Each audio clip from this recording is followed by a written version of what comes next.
San Diego é família! Fica aqui desse lado aqui. Agora os caras já tá lá, ó. Aí, Fernando, bicho. É só chegar lá que ele toca, não precisa ficar fazendo essa cena não.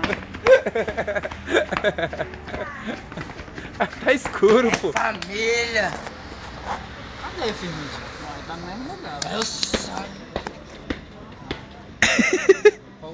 Pode pegar, Aí tá foda. E a hora que você chegar lá, você sabe que você toca. Nem precisa Não, eu abrir sei lá. que eu vou Não, tocar. primeiro eu pergunto pra um.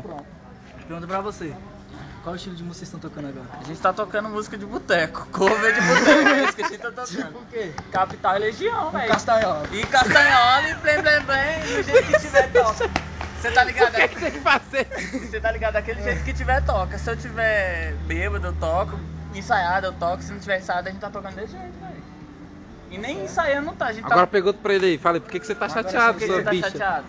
Eu tô chateado não, mano, porque San Diego é rock aqui, Santiago ó. continua sendo nós, velho. É família. Véi, está mais escrito, sabe o que a gente fez? A gente só falou assim, velho, não vamos deixar tocar, vamos ensaiar.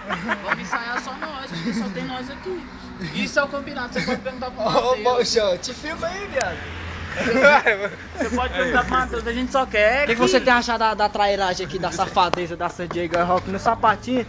Vai! Ele falou, balomba, ele falou, balomba. Pô, pega aí, mano. Mas o bicho é...